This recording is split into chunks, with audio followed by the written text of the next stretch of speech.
नमस्कार दर्शकों, परमात्मा कौन है, कैसा है, किसने देखा है, जानिए सभी सवालों के जवाब इस वीडियो में। सतगुरुदेव की जय। बंदी छोड़ कबीर परमेश्वर जी की जय। बंदी छोड़ गरीबदास जी महाराज जी की जय। स्वामी रामदेवानंद जी गुरु महाराज जी की जय हो।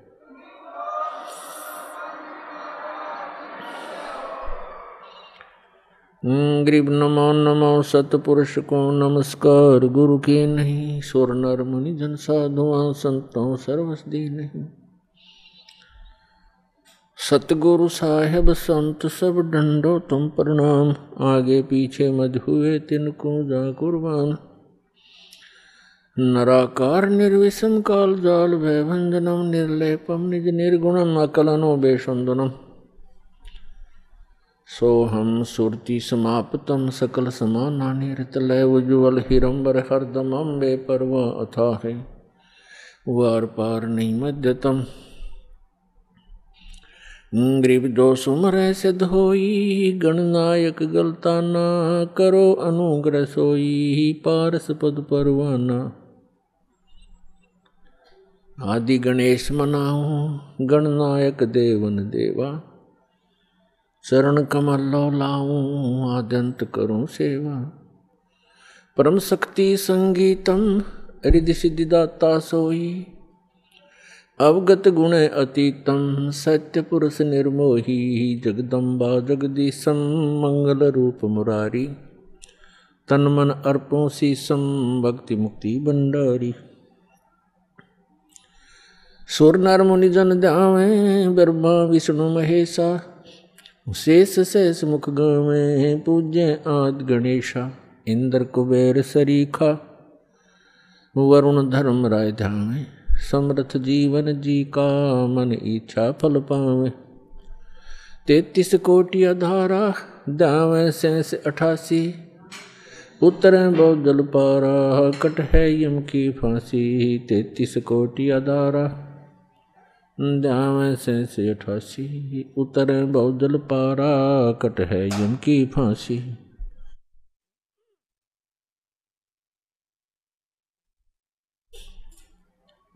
कर जोरूं विनती करूं धरूं चरण पर शीश। गुरु जी राम देवानंद जी महाराज ने दियो नाम बख्शीश। कोटि कोटि सिजदा करूं कोटि कोटि प्रणाम। चरण कमल में राखियो मैं बांधी जाम गुलाम। कुत्ता हूँ गुरुदेव का रामपाल दास का नाम। गले प्रेम की जेवड़ी जाखें चोहा जाऊं। तो करो तो बावड़ू दूर दूर करो तो जाऊं। ज्यों राखो त्यों ही रहूं जो देवो सो खाऊं। जय इब कै सतगुरु मिले सब दुख आखूं रोए। चरणों ऊपर शीस धरूं कहूँ जो कहनी हो। कबीर साईं मिलेंगे पूछेंगे कुशलोत। आदि अंत की सब कहूँ अपने दिल की बात। गुरु जी तुम ना भूलियो चाहे लाख लोग मिल जाएं। हमसे तुमको बहुत है तुम जैसे हमको नहीं। तुमरे विसारे क्या बने मैं किसकी शरण में जाऊं। शिव ब्रंच मुनि नारदा तिनके हृदय न समाऊं। अवगुण किए तो बहुत किए करत न मनी हार। बावे बंदा बख्श दियो बावे गर्दन तोर। अवगुण मेरे बाप जी बख्शो गरीब नवाज। जो मैं पूत कुपूत हूँ बोहड़े पिता को लाज। मैं अपराधी जन्म का नख सिक भरे विकार। तुम दाता दुख भंजना मेरी करो सुमर। सूरत करो मम साइया हम हैं भवजल माही। आप ही बह जाओगे जो तुम न पकड़ोगे बाण।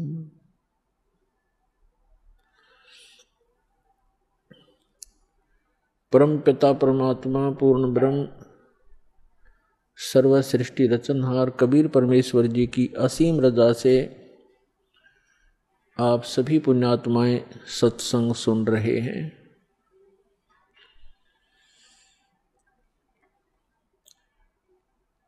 सत्संग उन्हीं पुण्यात्माओं को प्राप्त होता है जिन पर परमेश्वर की असीम रजा होती है। परमेश्वर की असीम रजा किन पुण्यात्माओं पर होती है?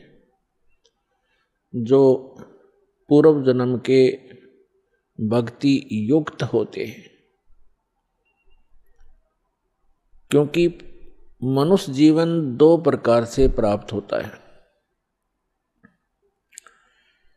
एक तो पूर्व जन्म के शुभ संस्कारों के आधार से प्राप्त होता है। दूसरा टर्न वाइज होता है। एक विधान है प्रभु का, परमात्मा का, कि प्रत्येक प्राणी को 84 लाख प्रकार के प्राणियों के जीवन में एक पूरा चक्कर लगा लेने के उपरांत एक मानव शरीर अवश्य प्राप्त होता है।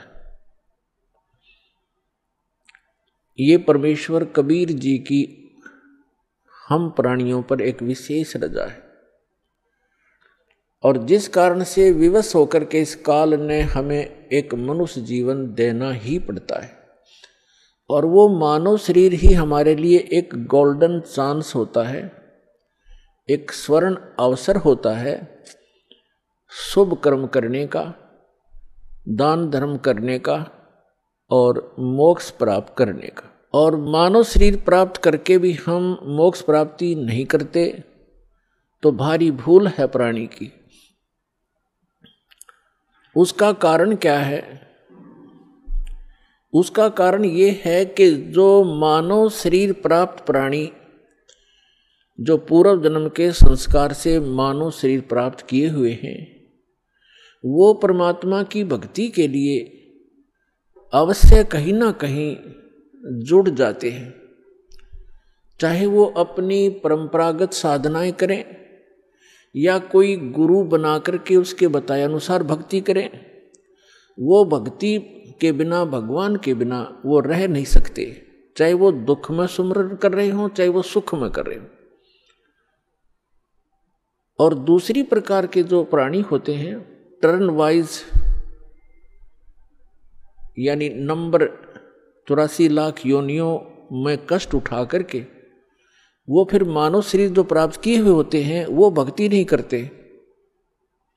उनका स्वभाव पशुओं जैसा ही होता है, बकवाद करना, शराब पीना, मांस खाना, झगड़े करना, बेमतलब किसी के साथ खसना। जैसे पशु जा करके दूसरे को बेमतलब टक्कर मार देते हैं, झगड़े बढ़ जाते हैं। तो वो प्राणी उस टाइप के ही झगड़े करवाते हैं, शांति प्रिय घर में भी वो आग लगा देते हैं।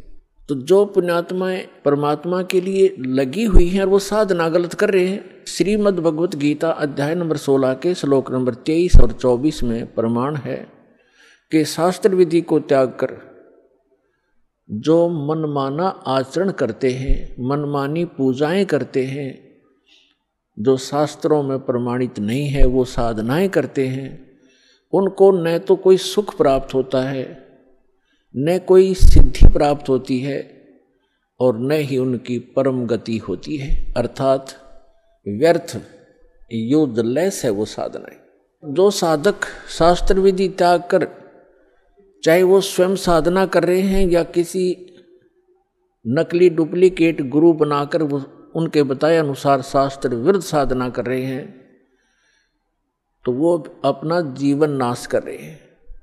और जो सीधे ही 84 लाख योनियों से निकलकर मनुष्य शरीर प्राप्त करते हैं, वो तो भक्ति करते ही नहीं, उनका तो वैसे ही जीवन नाश हो ही रहा है। तो इसके लिए सत्संग की आवश्यकता पड़ती है, और सत्संग का अर्थ होता है यथार्थ अध्यात्म ज्ञान। और यथार्थ अध्यात्म ज्ञान केवल परमात्मा ही बता सकता है। अपने द्वारा रची हुई सृष्टि को वही बता सकता है। अन्य चाहे कोई ऋषि है, महर्षि है या देव है, वो केवल अटकलबाजी ही लगा सकता है। जैसे साइंटिस्ट हैं, ये पहले देव आत्माएं थी, उस शरीर को भोग कर ये मनुष्य शरीर में आ गए हैं। अब ये जो ट्राई कर रहे हैं, ये केवल अटकलबाजी ही लगा सकते हैं, परमात्मा के विधान को ये जान नहीं सकते। ठीक इसी प्रकार जो ऋषि महर्षियों ने साधनाएं की, अभ्यास किए, मेडिटेशन हठ योग किए, उनको जैसी उपलब्धि हुई, जैसे आजकल साइंटिस्ट ट्राई कर रहे हैं, ऐसे ही ऋषियों ने ट्राई किया था। तो वो भी सिर पटक कर बैठ गए, उनको कुछ हासिल नहीं हुआ। अंत में ऊट पटांग व्याख्या बना करके सब मानव को संतुष्ट कर दिया। इसी प्रकार ये साइंटिस्ट कुछ दिनों में अपना जो निष्कर्ष है निकाल कर फाइनल कर देंगे, पर परमात्मा के विधान को परमात्मा ही बता सकता है, जीव नहीं जान सकता। तो वो परमात्मा अपने विधान और सत्संग को सुनाने के लिए स्वयं ही आते हैं। ये हमारे सदग्रंथ भी प्रमाणित करते हैं, क्योंकि जैसे पवित्र वेद है, ये गॉड गिवन स्पिरिचुअल नॉलेज है, परमात्मा का दिया हुआ अध्यात्म ज्ञान है, चारों वेद। और पांचवा वेद नष्ट कर दिया गया यहाँ के स्वामी द्वारा। यहाँ का स्वामी कौन है? वो ब्रह्म है, जिसको ज्योत स्वरूपी निरंजन अर्थात काल भी कहते हैं। इसको ये डर बना रहता है कि कहीं मेरे अंतर्गत जितने भी ये प्राणी फंसे हुए हैं, इनको परमात्मा का वास्तविक ज्ञान ना हो जाए। यदि इनको वास्तविक ज्ञान हो गया और जो सुख में सथल है, सत्यलोक अविनाशी परमात्मा का जो शाश्वत स्थान है, जहाँ कोई दुख नहीं, वहाँ वृद्ध अवस्था और मृत्यु नहीं, इसको डर बना रहता है कि यदि इनको उस स्थान का पता लग गया तो यहाँ कोई नहीं रहेगा। जिस कारण से ये कुछ पुण्य आत्मा होती हैं, उनको यहाँ भेज देता है, उनको गुरु पद प्राप्त करवा देता है। फिर वो शास्त्र विरुद्ध साधना बता के पूरे मानव मात्र को भ्रमित कर देते हैं। उसके लिए परमात्मा आते हैं। जो पवित्र चारों वेद हैं, ये गॉड गिवन है, कबीर गॉड गिवन, कबीर परमात्मा के द्वारा दिया हुआ ज्ञान है। तो इस काल ने पांचवा वेद समाप्त कर दिया, जिसको सूक्ष्म वेद कहते हैं, जिसको तत्व ज्ञान कहते हैं। उसकी पूर्ति के लिए, उसके अभाव से जो हम यहाँ भटक रहे हैं, उसकी पूर्ति के लिए परमात्मा स्वयं आते हैं। परमात्मा को आज तक जितने भी ऋषि महर्षि, जितने भी धर्म ग्रंथ हैं, जितने भी ऋषि महर्षि हैं, उन्होंने निराकार बताया है कि उसका कोई आकार नहीं है। और जितने भी हमारे धर्म ग्रंथ हैं उन्होंने परमात्मा को साकार बताया है, नर आकार बताया है, सहशरीर बताया है, उसका नाम कबीर बताया है। तो ब्रह्मा जी भी अपनी माता दुर्गा जी से कहते हैं कि माता जी, जब मैं वेद पढ़ता हूँ और फिर आपका अनुभव सुनता हूँ और मैं भी अभ्यास करके जो अनुभव करता हूँ उसमें बहुत विरोधाभास है, वो कुछ विपरीत ही ज्ञान है और हमारा जो अनुभव है वो उसके विपरीत है। तो दुर्गा जी को भी सख्त हिदायत है इस काल भगवान की, क्योंकि ये इसकी पत्नी है ब्रह्म की, इसको सख्त हिदायत है कि वास्तविक जानकारी उस परमात्मा की कभी नहीं बताना। तो ये भी अपने पुत्रों को यथार्थ ज्ञान ना बता करके इसी की महिमा सुनाती है कि वो तो निराकार है, वो सामने आता नहीं, वो कभी दिखाई नहीं देता। और वेदों में परमात्मा को नर आकार लिखा है, सहशरीर लिखा है, और ऊपर बैठा ऊपर के लोक में जैसे राजा विराजमान होता है सिंहासन के ऊपर, सिर पे मुकुट होता है, सिर पर मुकुट है परमात्मा के सफ़ेद कलर का, और ऊपर एक छत्र है मालिक के, बहुत चमक है उसमें। जैसे यहाँ झिलमिल झिलमिल होती है ऐसे उस परमात्मा के मुकुट और छत्र के अंदर झिलमिल होती है। कभी उसका सुनहरी रंग बन जाता है, कभी वाइट बिल्कुल सफ़ेद कलर हो जाता है। तो इस प्रकार उस परमात्मा की स्थिति है और वेद भी यही बताते हैं। तो वेद जो हैं, जो 4 वेद हैं, ये परमात्मा की महिमा तो बताते हैं कि परमात्मा ऐसा है, उसका ये रूप है, वो कहाँ रहता है, वो क्या लीला करता है, लेकिन वो मिलता कैसे है ये वर्णन इन 4 वेदों में नहीं है। फिर इसके बिना ये वेद क्या है? फिर जैसे किसी ने बता दिया आपके अमुक रोग है, उसके ये लक्षण हैं, और औषधि है नहीं, तो खाक बताया, वो क्या फायदा हुआ उस रोग के बताने का। तो वेद जो है, वेद दोनों काम करता है, रोग भी बताता है, उसके लक्षण भी बताता है, और अचूक औषधि भी रखता है, तो उससे लाभ होगा। ये दास है रामपाल दास इस विश्व में आज के दिन परमात्मा के कंप्लीट स्पिरिचुअल नॉलेज लेकर आया है, कबीर भगवान का दिया हुआ।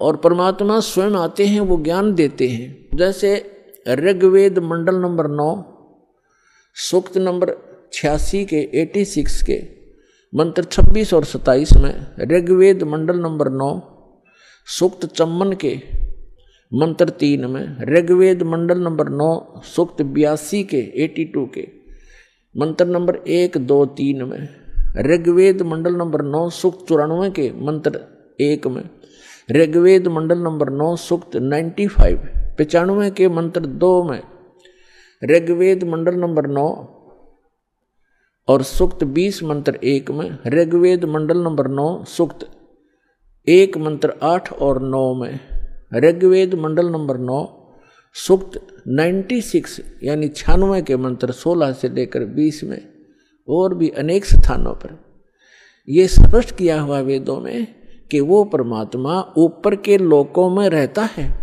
और वहाँ राजा के समान सिंहासन पर विराजमान है, देखने में राजा के तुल्य है, सुंदर शरीर है, नर आकार है, वहाँ से सहशरीर चल कर आता है और वो 3 प्रकार से लीला करता है।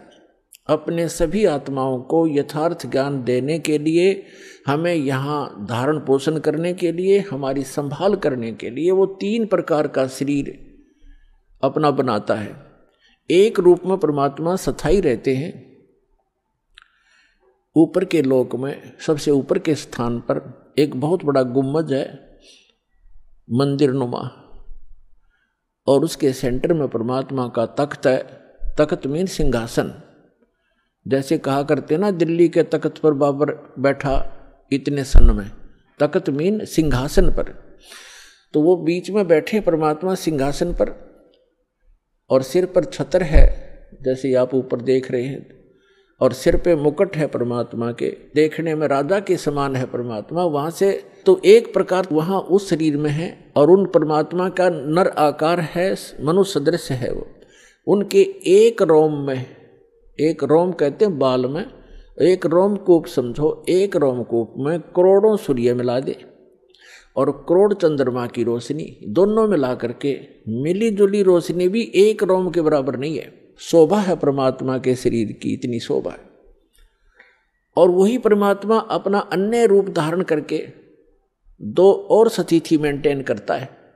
एक तो प्रत्येक युग में, सतयुग, त्रेता, द्वापर और कलयुग में, प्रत्येक युग में एक लीला करता है, ऊपर के अपने लोक से आता है, अन्य रूप धारण करता है। और एक कमल के फूल के ऊपर, कमल का फूल जल में होता है, कमल के फूल के ऊपर आकर के परमात्मा विराजमान हो जाते हैं नवजात शिशु के रूप में। और वहां से उनको निसंतान दंपति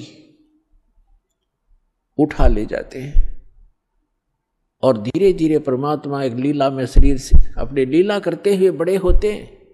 एक जन साधारण जैसी भूमिका करते हैं, अपने हाथों से निर्वाह करके वक्त अनुसार, योग अनुसार जैसे भी उस समय क्रियाएं होती हैं, अपना एक आम नागरिक की तरह, एक भक्त की तरह रहते हुए अपना जीवन व्यापन करते हैं, अपना निर्वाह करके दिखाते हैं। और फिर वो धीरे धीरे बालक रूप थोड़ा सा बड़े होते हैं, 5-4 वर्ष की आयु में ही बड़े बड़े विद्वानों को अध्यात्म ज्ञान में पराजित कर देते हैं, उनके छक्के छुड़ा देते हैं। फिर वो बड़े होकर के तत्वदर्शी संत कहलाते हैं, अपनी महिमा आप ही बताते हैं। अपनी महिमा को वो लोकोक्तियों के माध्यम से, दोहों के माध्यम से और शब्दावली के माध्यम से, यानी पद्य भाग में सुनाते हैं, जिस कारण से वे एक कवियों में से भी एक प्रसिद्ध कवि की पदवी प्राप्त करते हैं, लेकिन वो होते हैं परमात्मा। क्योंकि कवियों के ज्ञान में, उस ज्ञान से पता चलता है, कवि अपने स्तर की केवल एक पोइम बना सकते हैं, अध्यात्म ज्ञान नहीं बता सकते। और कबीर परमात्मा को कवि कहने लगे हम अज्ञानता से। उन्होंने जो ज्ञान दिया है वो 4 वेद, 18 पुराण, 6 शास्त्र, महाभारत, श्रीमद् भगवद गीता, कुरान और पुराण बाइबल, इन सभी का एक मिला जुला ज्ञान है। जो उनके अंदर ज्ञान है वो तो ज्ञान इसमें है ही है, परमात्मा के द्वारा दिए ज्ञान में। जो उनके अंदर ज्ञान उपलब्ध नहीं है, जो भक्ति विधि नहीं है और वो तत्व ज्ञान नहीं, वो भी बता रखा है। तो वो परमात्मा थे, भले ही हम उनको कवि कहने लगे। तो जिस प्रकार परमात्मा दूसरी प्रकार की जो स्थिति है, प्रत्येक युग में एक बालक रूप धारण करते हैं, धीरे धीरे बड़े होते हैं। तो उस समय जब वो बालक रूप में प्रकट होते हैं, ये भी एक उनका उन भगवान के पहचानने के लक्षण हैं कि वो बचपन में किसी माँ का दूध नहीं पीते, कंवारी गायों का दूध पीते हैं। तो कंवारी गायों के दूध से उनके परवरिश की लीला होती है। ये वेद बताते हैं, ऋग्वेद मंडल नंबर 9, सूक्त नंबर 1, मंत्र 8 और 9 में ये दोनों प्रमाण हैं। 3 प्रकार की शरीर परमात्मा धारण करते हैं और नवजात शिशु रूप में जब प्रकट होते हैं उस समय उनकी परवरिश की लीला कंवारी गायों से होती है। और परमात्मा कबीर जी ने 600 वर्ष पहले जब वो आए थे, ये लीला की थी, उन्होंने यही लीला की थी। 25 दिन के हो गए थे, कुछ आहार किया नहीं, माता पिता चिंतित हो गए। तब भगवान शिव आए शिवपुरी से, कबीर परमात्मा के आदेश से। क्योंकि यहाँ के जैसे एक प्रांत के मंत्री होते हैं, तो जैसे प्रधानमंत्री यहाँ आएगा तो उसकी व्यवस्था यहाँ के मुख्यमंत्री और मिनिस्टर वही करवाते हैं, आगे खड़े हो जाते हैं। तो इस प्रकार ये यहाँ के मंत्री हैं। श्री ब्रह्मा जी रजोगुण विभाग के, श्री विष्णु जी सतोगुण विभाग के और श्री शिव जी ये तमोगुण विभाग के।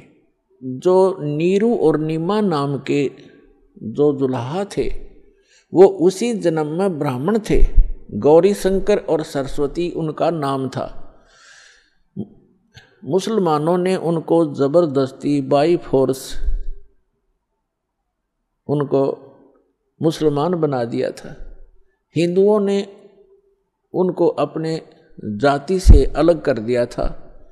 तो पहले वो उनकी रोजी रोटी कथा करके प्राप्त उस दक्षिणा से चला करती थी, वो बंद होगी। इसलिए उन्होंने जुलाहे का कार्य शुरू किया था और जिस कारण से वो जुलाहा कहलाए। तो वो शिव के पुजारी थे ब्राह्मण, जब वो ब्राह्मण थे, लेकिन भले ही मुसलमान बन गए थे लेकिन भगवान शिव की याद उनको फिर भी सता रही थी। तो भगवान शिव से उन्होंने अर्ज की थी नीरू और नीमा ने कि हे भगवान, हे शिव जी, पहले तो हमारे कोई संतान नहीं थी, आपने दया बख्शी कमल के ऊपर ये बालक दे दिया, अब ये खा कुछ नहीं रहा, 25 दिन हो गए, उसके मुंह की तरफ देख रहे हैं, रो रहे हैं। तो तब परमात्मा की प्रेरणा से भगवान शिव वहाँ आए और परमात्मा को गोदी में लेकर कहा कि आपका बच्चा दिखाओ। एक साधु रूप में आए शिव जी और परमात्मा को गोदी में लेकर लिया। तो परमात्मा ने, कबीर परमेश्वर जी ने कहा कि हे महात्मा जी, इनसे कहो एक कंवारी गाय लावें और उसके ऊपर आप अपना आशीर्वाद भरा हाथ रख देना गऊ पर, कंवारी गाय पे वह दूध देवेगी, वो दूध पीऊंगा। ऐसा ही किया गया। तो ये पुण्यात्मा आज से 600 पुरुष पहले घटी घटना है। आज की कोई लोक वेद नहीं, दंत कथा नहीं जो दास आपको सुना रहा है। एक तो आप निश्चिंत हो जाना, ये दास जो वचन कहेगा वो बेप्रमाणित नहीं होंगे, वो प्रमाणित होंगे। और अब आपको वो दिखाते हैं। अब देखिएगा, ये कबीर सागर है। आज से 600 वर्ष पहले आदरणीय धर्मदास साहिब जी, जो परमात्मा की एक प्यारी आत्मा थे, उन्होंने लिखा था जो भी घटना भगवान के साथ घटी थी, जो परमात्मा ने उनको बताई, सृष्टि रचना और कैसे कैसे अपनी लीला परवरिश की सारी बताई, वो उस समय लिखी गई थी 600 वर्ष पहले। और आज हमारे सदग्रंथ कबीर सागर के अंदर आपको प्रमाणित करते हैं। देखिएगा, ये कबीर सागर संपूर्ण 11 भाग, खेमरा श्री कृष्ण दास प्रकाशन, मुंबई। ये देखिएगा, ये कबीर पंथियों का ही प्रकाशित है। कबीर पंथी भारत पथिक स्वामी युगलानंद विहारी द्वारा प्रस्कृत। मुद्रक एवं प्रकाशक हैं खेमराज कृष्णदास, अध्यक्ष श्री वेंकटेश्वर प्रेस, खेमराज श्री कृष्णदास मार्ग, मुंबई। ये ऐसे ठीक। अब इसके हम आपको ले चलते हैं 74 पृष्ठ पे। जैसे थोड़ा मौखिक बताते हैं कि परमात्मा नवजात शिशु रूप धार करके कमल के फूल पर प्रकट हुए थे। नीरू और नीमा ये 2 दुल्हा थे, दंपति थे, पति पत्नी थे। नीरू पति का नाम, नीमा उसकी पत्नी का। तो अब जब बच्चे ने कुछ खाया पिया नहीं कुछ दिन तक, तब रामानंद जी के पास वो नीरू गया, क्योंकि साधु संतों से ही ऐसी कोई दिक्कत होती है, उनसे सलाह लेते हैं। तो स्वामी रामानंद जी एक बड़े महापुरुष, विद्वान पुरुष माने जाते थे, वेदों, गीता और पुराणों के, और बहुत सुप्रसिद्ध महात्मा महर्षि कहलाते थे। पंडित जी थे। पंडित जी उस समय जो ब्राह्मण गुरु होते थे वो अन्य जाति वालों को शिष्य तो नहीं बनाते थे, लेकिन उनको जंतर मंत्र अवश्य बताते थे। अब देखिएगा, ये कबीर सागर है, इसके 74 पृष्ठ पर ज्ञान सागर, ये ब्रैकेट के अंदर जो पृष्ठ है ये 74 पृष्ठ, और ये ज्ञान सागर नामक एक चैप्टर है। अब लिखा है, सुन जुल्हा मन भयो आनंदा, जिमी चकोर पाया निश्चंदा। यानी वो जुल्हा परमात्मा को पाकर ऐसे खुश हो गया जैसे चकोर पक्षी चांद को देखकर होता है। ले सुध चले हर्ष मन कीना, अरतासों पुन असबोल ही लीना। सुत काशी को ले चले, लोग देखण तय आव, अन्न पानी भक्सै नहीं, भखे नहीं, अन्न पानी खावे नहीं, जुल्हा शोक मनावे। अब जब परमात्मा को नीरू और नीमा लेकर आ गए, ऐसा सुंदर शरीर था परमात्मा का कि कोई बच्चा उन जैसा खूबसूरत नहीं था, जिस कारण से आसपास के नगरी के सभी लोग उसको देखने के लिए आने लगे। और नीरू और नीमा कोई चिंता बनी हुई थी कि बालक कुछ खा नहीं रहा, ये कुछ दिन का ही मेहमान है, वो इससे दुखी थे। देखिएगा, सुत काशी को ले चले, लोग देखण तय आव, अन्न पानी बख्शै नहीं, जुल्हा शोक मनावे। कुछ खा नहीं रहा इसलिए जुल्हा दुखी हो रहा था। तब जुल्हा मन कीन दीवाना, रामानंद सो कही उत्पाना। स्वामी रामानंद जी के पास जाकर सारा कुछ कहानी बताई। मैं सुत पायो बढ़ा गुणवंता, कारण कौन बखे नहीं संता। कि हे महात्मा जी, क्या कारण है, वो कुछ खा नहीं रहा। रामानंद ध्यान तब धारा, जुल्हा सो तब वचन उचारा। ये बात कही जुल्हाए को। पूर्व जन्म में ते ब्राह्मण जाति, और हर सेवा की नी बलबाती। कुछ तब सेवा हर की चूका, ताते भयो जुल्हा का रूपा।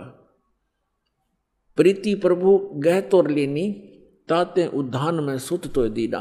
तो पिछले जन्म में ब्राह्मण था, तो कोई भगवान की भक्ति भूल गया, कोई चूक पड़ गई तेरे ते, जिस कारण से तू ब्राह्मण से जुल्हा बन गया।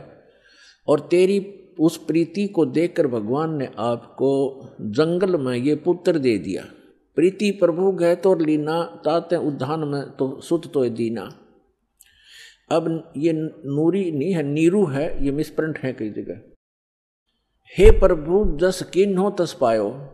अब वो नीरू कहता है जुल्हा कि मैंने जैसा किया था वो तो मुझे मिल गया, और आर्त हो तो दर्शन आया, संकट में मैं तेरे पास आया हूँ। असो कहिए उपाय गुसाई, बालक अक्सुदावंत कुछ खाई। रामानंद अस युक्ति विचारा, तुम सुत कोई ज्ञानी अवतारा।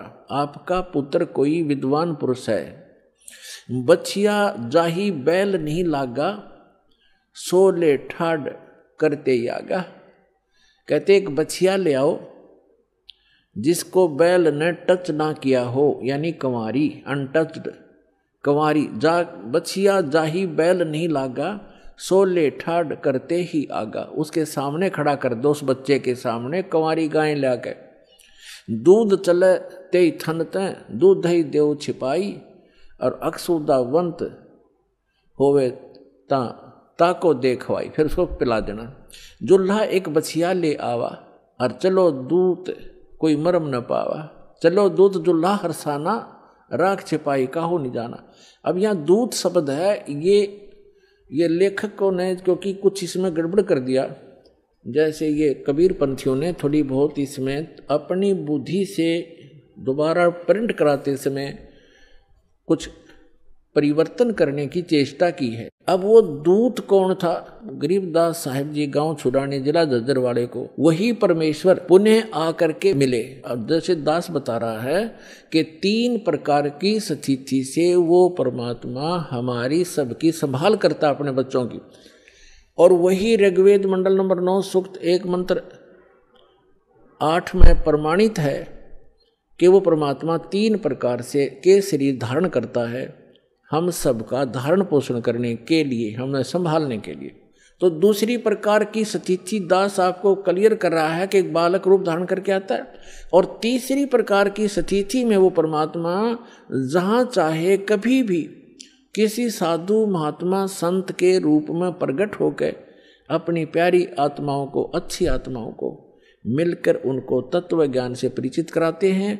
और अपने आप भगवान को भगवान सिद्ध कराने के लिए, क्योंकि काल ने ज्ञान मिथ्या कर दिया होता है, अध्यात्म ज्ञान को नष्ट कर दिया होता है, इसलिए अपने साक्षी तैयार करता है, उन महापुरुषों को सतलोक ले जाता है, वापस छोड़ता है।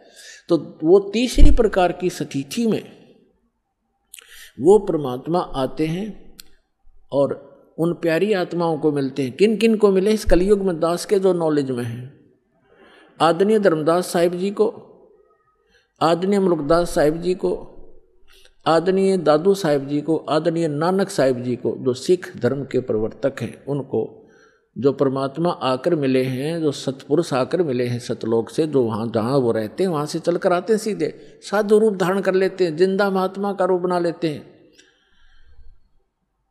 आदरणीय गरीबदास साहिब जी को गांव छुड़ानी जिला ददर हरियाणा वाले को, आदरणीय गीसा दास साहिब जी गांव खेखड़ा जिला मेरठ उत्तर प्रदेश वाले को, इन महापुरुषों में से परमात्मा ने आदरणीय गरीबदास साहिब जी को पुनः वो कंप्लीट स्पिरिचुअल नॉलेज दिया है।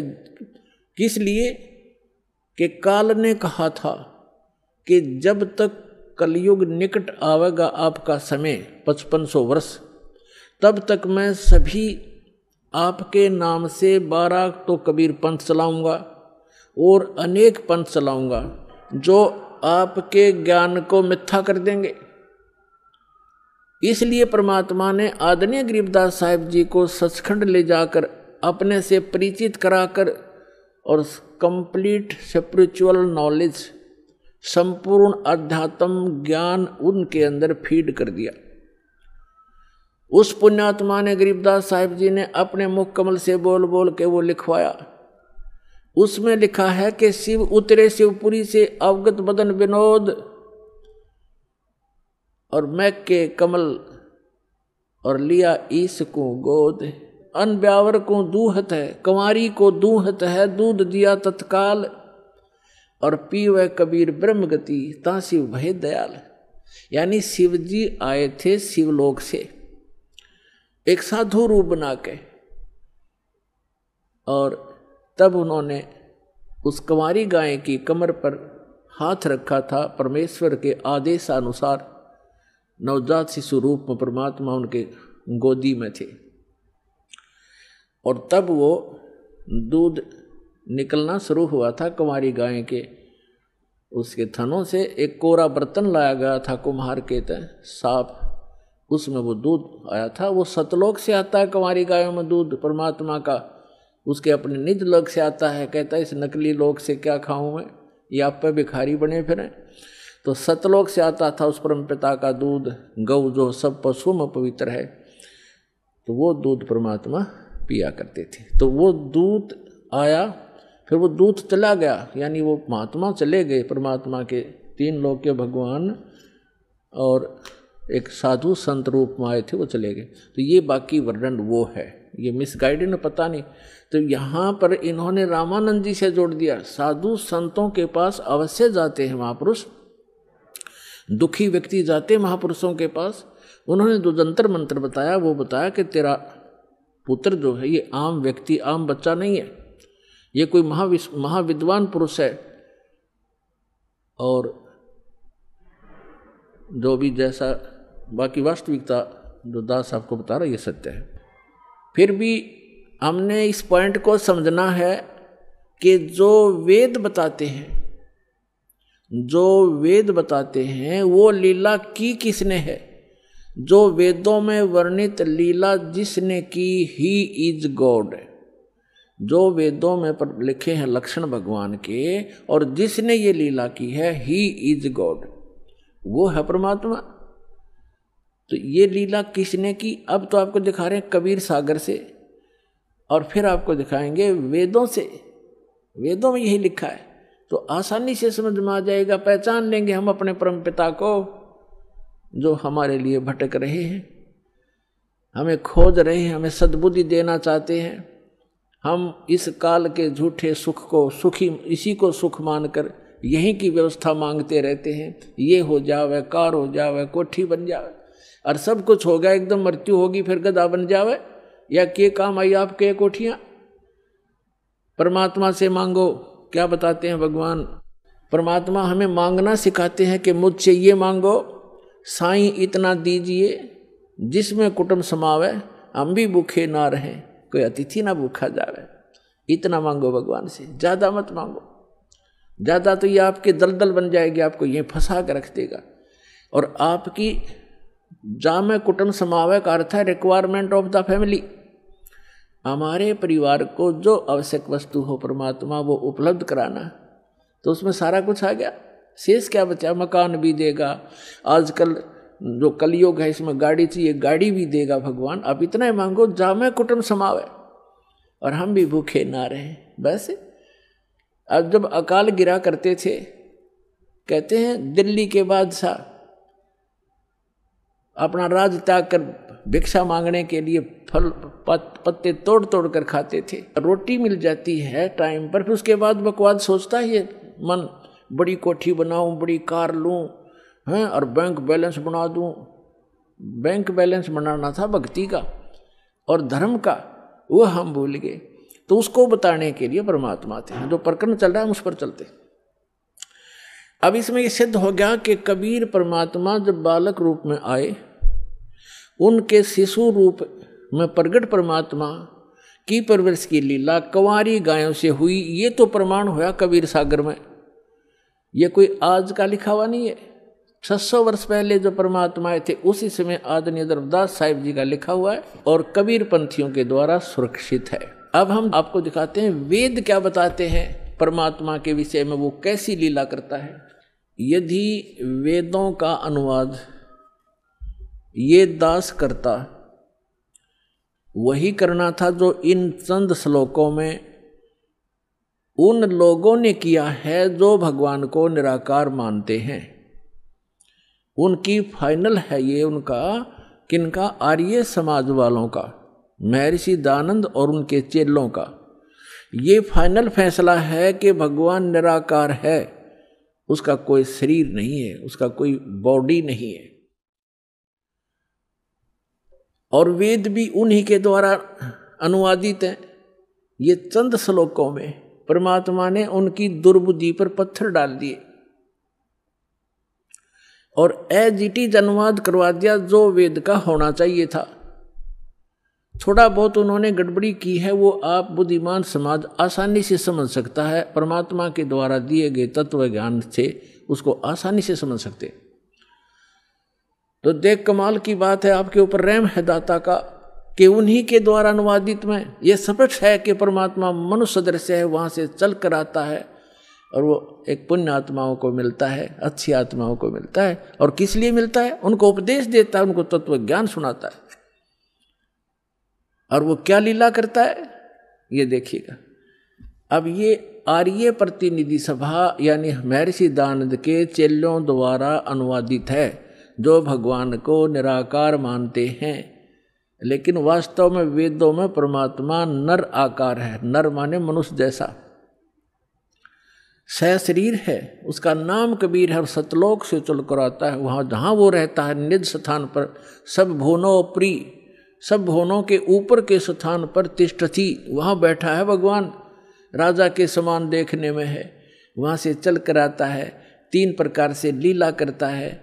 जब द्वितीय प्रकार की लीला करता है, वो एक शिशु रूप धारण करके कमल के फूल के ऊपर, जल के ऊपर विराजमान होता है, जिस कारण से वो परमात्मा नारायण कहलाता है। नारायण का अर्थ होता है जल के ऊपर आके निवास करने वाला, आकर विराजमान होने वाला। और हम विष्णु जी को नारायण मान रहे थे, ये शेषनाग के ऊपर सोया करता, इसलिए नहीं। वो परमात्मा सतलोक से आता है, प्रत्येक बार यही लीला करता है और जल के ऊपर आकर विराजमान कमल के फूल पर होता है, इसलिए नारायण कहलाता है। तो वो नारायण है। और सत्यनारायण, सत्यनारायण का अर्थ होता है अविनाशी परमात्मा। सत्य माने अविनाशी, हम सत साहेब कहते हैं उसको, अविनाशी परमात्मा। तो अविनाशी परमात्मा कबीर जी हैं, श्री ब्रह्मा, श्री विष्णु, श्री शिव जी ये नासवान परमात्मा हैं, भगवान हैं, स्वामी हैं, प्रभु हैं। इनकी जन्म मृत्यु होती है। और इसका प्रमाण है श्री देवी भागवत यानी देवी महापुराण, गीता प्रेस गोरखपुर से प्रकाशित, सचित्र मोटा टाइप, 3रा स्कंद 123 पृष्ठ पर। भगवान विष्णु स्वयं कहते हैं अपनी माता से कि तुम शुद्ध स्वरूपा हो और ये सारा संसार तुम ही से उद्भासित हो रहा है। मैं ब्रह्मा और शंकर विष्णु जी करे आपकी कृपा से विद्यमान है। हमारा आविर्भाव माने जन्म और तिरोभाव माने मृत्यु हुआ करता है, हम अविनाशी नहीं है। और शंकर भगवान कहते हैं, हे माता, ब्रह्मा जी का जन्म आपसे हुआ तो क्या मैं तमोगुण लीला करने वाला शंकर आपका पुत्र नहीं हुआ? अर्थात मेरी भी आप ही जनक हैं, मैं आपका पुत्र हूँ और हम केवल नियमित कार्य ही करते हैं। हम तीनों गुणों से उत्पन्न है, रजगुण ब्रह्मा, सतगुण विष्णु, तमगुण शिव जी, और हम केवल नियमित कार्य ही कर सकते हैं। जिसके भाग्य में जैसा है वैसा ही दे सकते, उसमें कोई परिवर्तन नहीं कर सकते। श्री देवी महापुराण ने चंद श्लोकों में इन भगवानों की पूर्ण लीला तकरीबन सतीथि क्लियर कर दी, स्पष्ट कर दिया, सारे कंसेप्ट क्लियर कर दे। ये नासवान है, दुर्गा जी इनकी माता है, रजगुण ब्रह्मा, सतगुण विष्णु, तमगुण शिव जी यही हैं, और प्रकृति दुर्गा को कहते हैं, और ये केवल नियमित कार्य ही कर सकते। तो जो नारायण है वो परमात्मा है, वास्तव में कबीर साहब है जो ऐसी लीला करता है। अब वेदों में दिखाते हैं आपको कि जब वो परमात्मा आता है शिशु रूप धारण करके, उसमें उनके परवरिश की लीला कुंवारी गायों के द्वारा होती है। ये देखो, अब हम वेद पढ़ रहे हैं, आपको दिखा रहे हैं, ये वेद हैं, अभी आपको दिखाया था, अब और देख फिर पुनः दिखाते हैं। ये कहाँ से प्रकाशित है? सर्वदेशी कार्य प्रतिनिधि सभा, महर्षि दानंद भवन, रामलीला मैदान, नई दिल्ली से। और ये इसके अनुवादक और ये मुद्रक Prince Offset Printers 1510 Pataudi house, Daryaganj, Nai Delhi से। और अब हम आपको ऋग्वेद मंडल नंबर 9 का और सूक्त नंबर 1 दिखाते हैं। ये देखिएगा, ऋग्वेद भाष्यम अथ नवम मंडल, 9वां मंडल प्रारंभ होता है। इसका ये प्रथम मंत्र है। इसमें क्या लिखा है कि हे सोम स्वभाव परमात्मन, यानी परमात्मा की महिमा चल रही है। सोम माने परमात्मा, सोम, ये भी ध्यान रखना, अभी आगे चल के आपको ये हेल्प करेगा इस ज्ञान को समझने में। ये 1 नंबर मंत्र, मंडल नंबर 9 सूक्त नंबर 1 का अब मंत्र नंबर हम दूसरा पढ़ रहे हैं। इसमें है हे परमात्मन आप, है ना, परमात्मा की महिमा चल रही है, ये ध्यान रखना। अब तीसरे मंत्र में हे परमात्मन, चौथे मंत्र में हे परमात्मन आप, है ना, महिमा भगवान की, और 5वें मंत्र में हे परमात्मन आप, यानी परमात्मा की महिमा चल रही है। अब छठे मंत्र में मंडल नंबर 9 सूक्त 1 मंत्र 6, हे परमात्मन, है परमात्मा की महिमा। और अब यहाँ 7वें और 8वें में इनका याद आ गया महर्षि के चेलियाँ के। अब यदि हम यहाँ परमात्मा लिख देंगे, आगे परमात्मा को की महिमा है कि वो बालक रूप धारण करके आता है, 3 प्रकार के शरीर धारण करता है, तो जनता के समझ में ना आ जावे कि भगवान नर आकार है। तो यहाँ इन्होंने परमात्मा ना लिख के पुरुष लिख दिया। ये देखिएगा, ऋग्वेद मंडल नंबर 9 सूक्त 1 और मंत्र नंबर 7, इसमें 6 तक तो उस हे परमात्मा लिखते आ रहे हैं, 6 तक तो।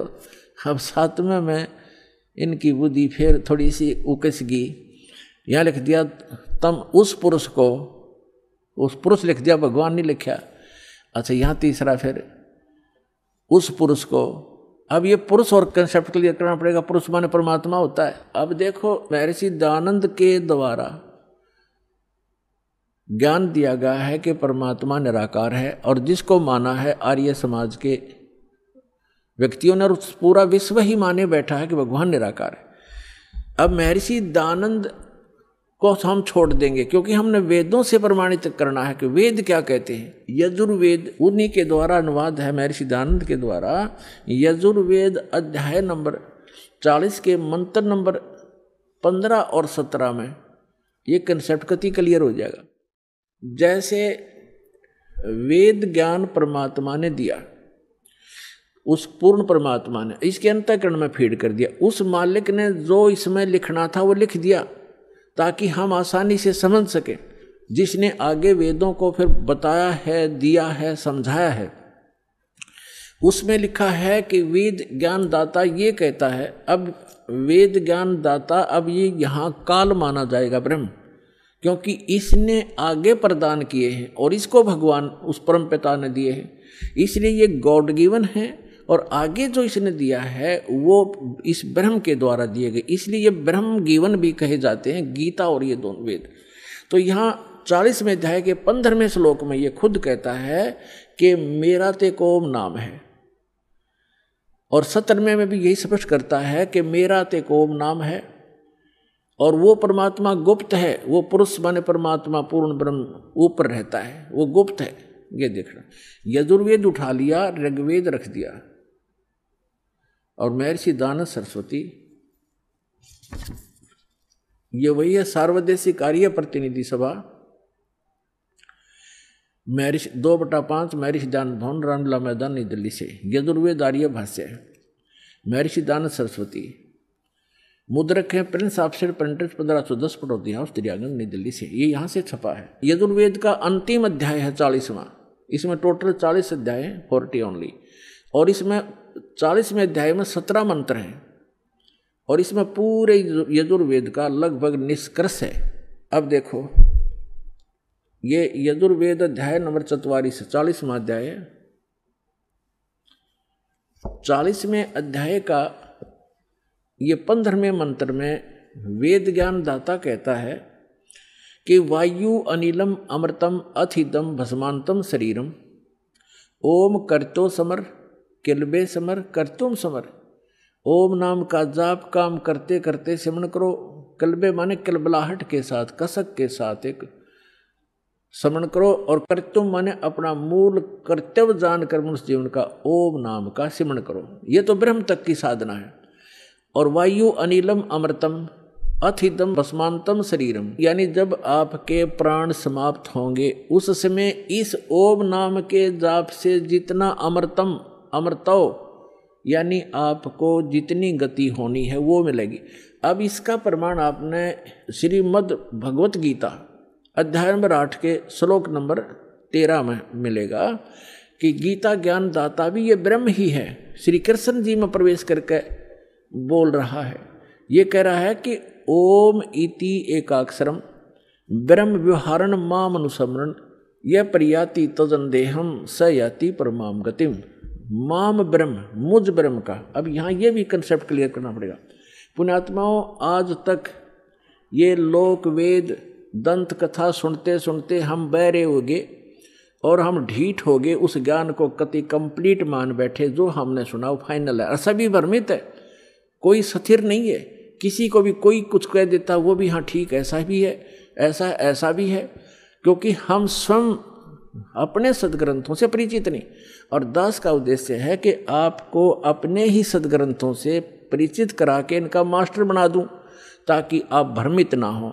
जैसे श्रीमद् भगवत गीता अध्याय नंबर 2 के श्लोक नंबर 53 में कहा कि अर्जुन, जब भिन्न भिन्न प्रकार के भ्रमित करने वाले वचनों से, ज्ञान से आपकी बुद्धि हटकर एक परमात्म ज्ञान पर स्थिर हो जाएगी, उस परमात्मा के ज्ञान पर स्थिर हो जाएगी, तब तू योग को प्राप्त होगा, तब तो तू भगत बनेगा, यानी भक्ति योग्य होगा। तो जब तक आप भ्रमित हैं, कोई कुछ कह देता वो भी ठीक, वो कहता वो भी ठीक, तो तब तक आप भक्त नहीं बन सकते, आप सफल नहीं हो सकते। तो दास चाहता कि आपकी ये सारी भ्रमणा और अज्ञान मिटा कर एक परमात्म उस तत्व ज्ञान पर स्थिर कर दूं, जिसके लिए आपको परमात्मा ने शिक्षित बनाया, आपके ऊपर रहम किया। और दूसरा रहम ये किया कि ये इंस्ट्रूमेंट, ये उपकरण बनवा दिए इलेक्ट्रॉनिक, ये प्रोजेक्टर, सीडी, टेलीविज़न मीडिया, जो इलेक्ट्रॉनिक मीडिया, ये आपके लिए तैयार करवाया परमात्मा ने कि आज घर बैठे आप सत्संग समझ सकते हो, वेदों को जान सकते हो और सभी सदग्रंथों को आप समझ सकते हो। और जब तक आप स्वयं अपनी आँखों से सदग्रंथों को नहीं देखोगे, नहीं जानोगे, तो ये काल के जितने भी भ्रमित करने वाले संत भेजे गए हैं, ये आपको ऐसे ही मिसगाइड करके उद्देश्य से वंचित कर देंगे। तो अब दास चाहता है कि इनकी दाल नहीं गलेगी। आप शिक्षित हैं, बेटा बेटी भाई बहन सब शिक्षित हैं, और सद्ग्रंथ हमारे पास है। तो अब एक ये समझो कि आपका जीवन का उद्देश्य क्या है, ये समझ में आओगा सत्संग से। जीवन, मनुष्य जीवन का उद्देश्य केवल मोक्ष कराना है, या कोठी बनाना, बंगले बनाना, कार खरीद कर रख देना, ये नहीं है। ये तो एडिशनल है, बाई प्रोडक्ट है भक्ति का, जो दास आपको भक्ति देगा परमात्मा की दी हुई। इस साधना से आप जो सुख वैसे सारा जीवन खोजने में लगे रहते हो, प्राप्त करने में, वो नहीं मिलते। तो इस भक्ति का वो बाई प्रोडक्ट है, वो तो आपको वैसे ही मिलेंगे। जैसे किसान गेहूं बीजता है, उसका उद्देश्य भूस बनाना नहीं होता, उसका उद्देश्य कनक लेना होता ताकि जीवन रक्षा हो, और भूस तो अपने आप बन जाता है। भूस तो अपने आप बनता हो तो बनेगा ही बनेगा। तो दास जो आपको शास्त्र अनुकूल साधना बता रहा है, उससे संसारिक सुख तो अपने आप होंगे ही होंगे, आप मांगो चाहे मत मांगो। ये तो एक साधन ऐसा है। तो इसलिए आप जी को सब सदग्रंथों से परिचित कराना अनिवार्य है। अब ये जो यजुर्वेद अध्याय नंबर 40 के मंत्र नंबर 15 और 17 को समझने के लिए ये श्रीमद् भगवत गीता आपका घना सहयोग देगी, क्योंकि श्रीमद् भगवत गीता चारों वेदों का सारांश है और सिंपल लैंग्वेज में है, वेदों से भी सिंपल लैंग्वेज में है ये। तो इससे हम देखेंगे, देखिएगा, ये श्रीमद् भगवत गीता गीता प्रेस गोरखपुर से प्रकाशित, ये गीता प्रेस इस जयदयाल गोविंद का इसके अनुवादक हैं, गीता प्रेस गोरखपुर से ये प्रकाशित है। अब आपको दिखाते 8वें अध्याय का 13वां श्लोक, ये देखिएगा, अध्याय नंबर 8 और श्रीमद् भगवत गीता अध्याय नंबर 8 और श्लोक नंबर ये 13 है। हम संस्कृत पढ़ेंगे, हम पढ़े हैं, शिक्षित हैं, हम पढ़े लिखे हैं। ओम इति एकाक्षरम ब्रह्म व्यवहारण माम अनुसमरण ये प्रियाति तदंदेहम स याति परमाम गतिम। 13वां, इसका अर्थ है कि माम ब्रह्म, जो गीता ज्ञानदाता श्री कृष्ण में बोल रहे हैं, माम ब्रह्म, मुझ ब्रह्म का, ओम इति एकाक्षरम, ये ओम एक अक्षर है, नथिंग एल्स, और व्यवहारण अनुसमरण उच्चारण करके सिमरण करता हुआ, ये प्रियाति तदंदेहम, सांस यानी शरीर छोड़कर जाते समय भस्मांतम शरीरम, वेद में यजुर्वेद अध्याय नंबर 40 के मंत्र नंबर 15 में भस्मांतम शरीर लिखा है, और इसमें लिखा है ये प्रियाति तजंदेहम स याति परमाम गतिम, ओम से मिलने वाली जो परम गति है वो इस तरह प्राप्त होगी, मुझ ब्रह्म का, माम ब्रह्म, मुझ ब्रह्म का, ओम इति एक अक्षरम, ये ओम एक अक्षर है, सुमन करता हुआ, उच्चारण करके सुमन करता हुआ, ये प्रियाति तदंदेहम, जो शरीर छोड़कर जाता, स याति परमाम गतिम, वो परम गति को प्राप्त होता। ओम से मिलने वाली परम गति, ओम से मिलने वाली कौन सी परम गति है? ब्रह्मलोक प्राप्त होता है, क्योंकि ये ब्रह्म का सिमरन है, मंत्र है। और 8वें अध्याय के 16वें श्लोक में गीता जी में लिखा है कि ब्रह्मलोक में गए हुए प्राणी भी पुनर्जन्म मृत्यु में आते हैं, वो भी पूर्ण मोक्ष प्राप्त नहीं करते। लेकिन ये कंसेप्ट जो आज इतना ही क्लियर करना था कि ये ओम मंत्र ये ब्रह्म का है। और गीता ज्ञानदाता 8वें अध्याय के 1 में अर्जुन ने प्रश्न किया कि आपने जो 7वें अध्याय के 29वें श्लोक में जिस तत्ब्रह्म की जानकारी दी है, वो तत्ब्रह्म कौन है कि जिसको जानकर प्राणी केवल जरा और मरण से यानी बुढ़ापे के दुख और मृत्यु से छूटने का ही प्रयत्न करते हैं। तो वो किम तत्ब्रह्म, जिसको जानने के बाद प्राणी यहाँ की किसी वस्तु की इच्छा नहीं करता। गीता ज्ञानदाता ने 8वें अध्याय के 3रे श्लोक में कहा कि वो परम अक्षर ब्रह्म है, वो तो परम अक्षर ब्रह्म है, यानी गीता ज्ञानदाता से अन्य, वो सुप्रीम पावर है। तो श्रीमद् भगवत गीता अध्याय नंबर 15 के श्लोक 1 से लेकर 4 में, 16 और 17 में स्पष्ट किया हुआ है। इन पूरे ब्रह्मांड की एक स्थिति बताई है कि उल्टा लटका हुआ संसार रूपी वृक्ष है, ऊपर को जो जड़ है वो तो पूर्ण परमात्मा है, सबका धारण पोषण करने वाला, वो परम अक्षर ब्रह्म है। और जमीन से जो बाहर दिखाई देता है वो तना, वो जड़ तो प्रोक्ष है, गुप्त है, हिडन है, छुपी हुई है, और बाहर जो दिखाई देता है वो वृक्ष कहलाता है। तो परमात्मा ने खुद आकर अपनी वाणी में बोला है, अक्षर पुरुष एक पेड़ है, और सरपुरुष यानी ज्योति निरंजन वाकी डार, और तीनों देवा शाखा हैं, ये 5 रूप संसार। और पेड़ जो जड़ है वो गुप्त है, तो जो जमीन से बाहर दिखाई देता तना उसको अक्षर पुरुष समझो, आगे उसके एक मोटी डार निकलती है, उसको सरपुरुष समझो। उसके 3 शाखाएं हैं, रजगुण ब्रह्मा, सतगुण विष्णु, तमगुण शिव जी रूपी ये शाखाएं समझो, और 5 रूप हम सब संसार समझो। तो वृक्ष का पालन कहाँ से होता है? मूल से, जड़ से।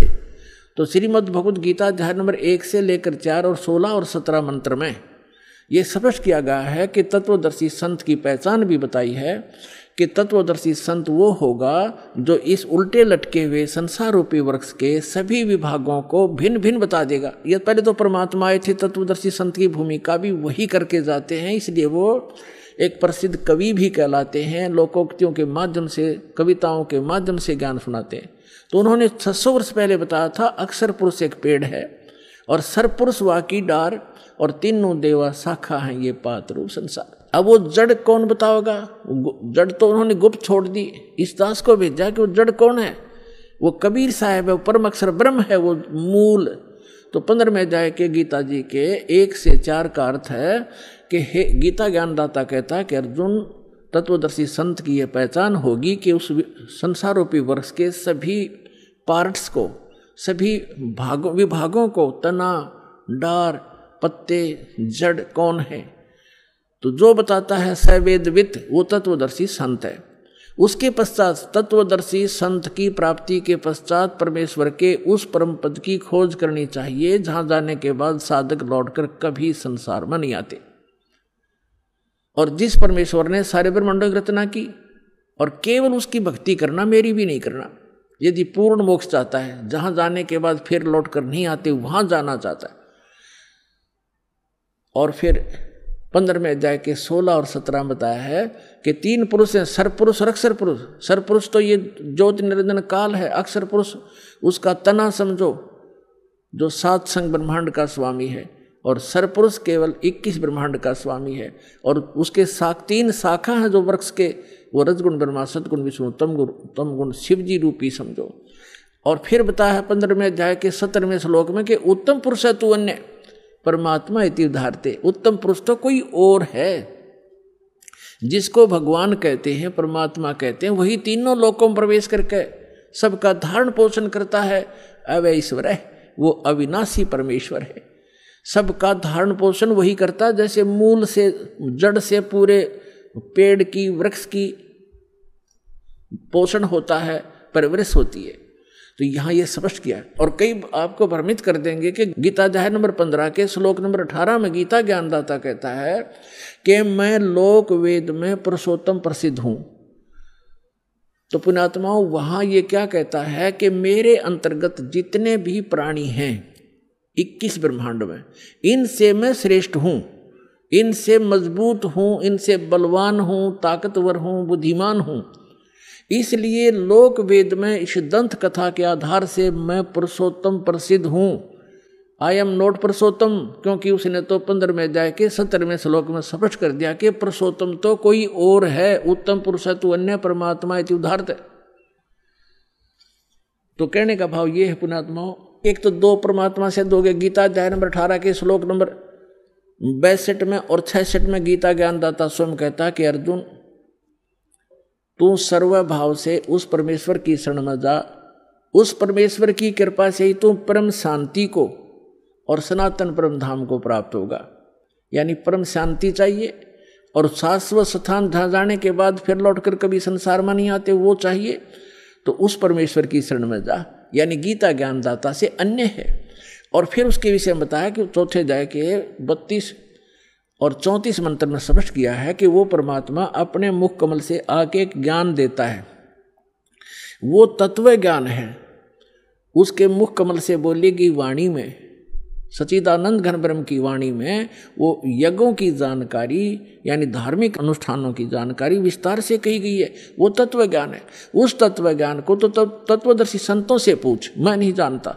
यदि जानता होता गीता ज्ञानदाता तो एक अध्याय और बना देता। इसलिए उसने कह दिया है कि तत्वदर्शी संतों से पूछो। फिर बताया है कि तत्वदर्शी संत की प्राप्ति के उपरांत 15वें अध्याय के 4 श्लोक में परमेश्वर के उस परम पद की खोज करनी चाहिए जहां जाने के बाद साधक फिर लौटकर संसार में कभी नहीं आते। 17वें अध्याय के 23वें श्लोक में उस परमेश्वर को पाने की, शाश्वत स्थान को पाने की उस परम धाम को पाने की विधि बताई है। ओम तत् सत इति निर्देश है ब्रह्मण त्रिविध समर्थ है। उस सच्चिदानंद घन ब्रह्म के पाने का इस 3 मंत्र के जाप का निर्देश है, फाइनल फैसला है, नथिंग। तो ये गीता ज्ञानदाता ने अपना नाम तो ओम स्पष्ट कर ही दिया। तत् और सत ये सांकेतिक हैं, ये तत्वदर्शी संत के लिए छोड़ दिए। तो वो तत्वदर्शी संत ये रामपाल दास सतलोक आश्रम बरवाला जिला हिसार में है। इसके पास वो कंप्लीट कोर्स है। तत् और सत ये सांकेतिक हैं। तत् ये सरपुरुष का मंत्र है, ये अन्य मंत्र है, तत् नहीं है, अन्य मंत्र है। और सत ये परम अक्षर ब्रह्म का मंत्र है, जाप है, वो अन्य मंत्र है। उसको सार शब्द भी कहते हैं, सार नाम भी कहते हैं, आदि नाम भी कहते हैं। तो ये कंप्लीट कोर्स है उस परमेश्वर के पाने का। और वो कंप्लीट कोर्स तत्व ज्ञान, उस तत्व ज्ञान के अंदर है जो परमात्मा ने स्वयं आकर बोला है।